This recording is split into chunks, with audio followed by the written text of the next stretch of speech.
There's so much money behind Yes. big tobacco, big pharma, big ag, right? Big beef. There's so much money, lobbying money. And like the average person walking around has no idea how much money is being pumped to prop up these industries and to convince the government to create policy to tell us like this is what a healthy plate looks like.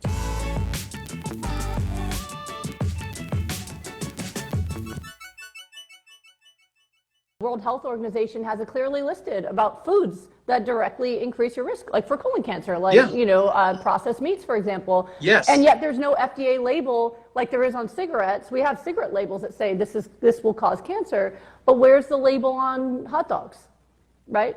We have the same evidence in the same category, but it's not listed, right? So there's a lot people can do, but they don't have the information about what to do. You know, even if they don't have the information of cruciferous vegetables or cancer fighting, that kind of technical data, shouldn't you know what you're buying from the store, whether it's cancer causing or not? There's a label on asbestos, there's a label on cigarettes, but not on the foods yet.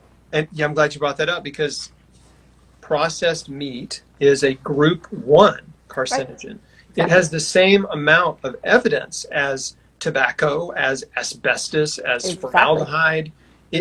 There's so much science and so much research that the World Health Organization can say definitively, we know if you're eating bacon, sausage, Vienna sausages, Spam, bologna, hot dogs, yep. Deli meats, just right. Deli slices, turkey, ham, whatever, bologna, they all contribute to colon cancer. When I was testifying to the USDA Dietary Guidelines Committee, there was a guy there from the processed meat lobby who was saying how much processed meat should be a part of our diet, testifying. Just gross. It was really amazing. The reason that I was able to testify is because Physicians Committee for Responsible Medicine sued the USDA to, one, make these testimonies public because it used to be hidden behind closed doors, right? Nice. And two, was to allow public testimony because it used to only be industry allowed in to testify to a committee that determines what guidelines are set for what Americans eat. And people on the committee are from industry as well.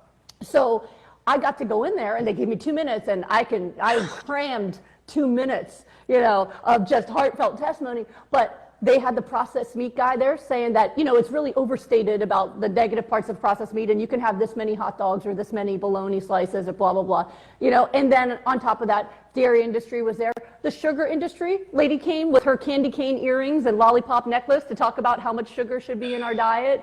The guy representing beer, 1 beer a day for women, 2 beers a day for men. And this is testimony being given, like, not as a Saturday Night Live skit, but actually to create the guidelines of what's being told by Americans to eat, and which also then shapes what goes into food stamps and what people can buy who are, who need help from the government for their assistance, and what goes into school lunches.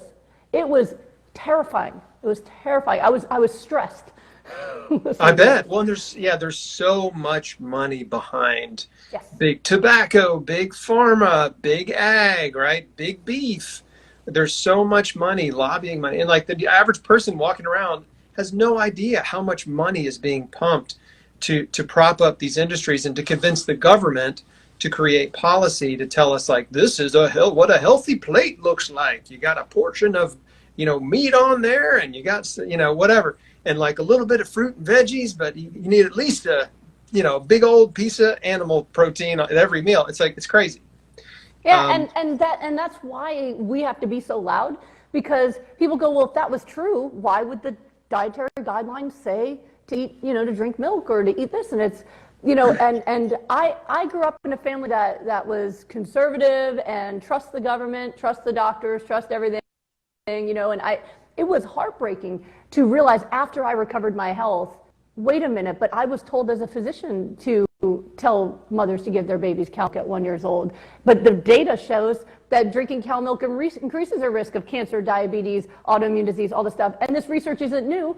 It's decades old, right? And I started crying, like, how much harm have I caused by accident? And that's one of my things when I have doctors do my program is that when they heal, I just think about how many people are going to be saved.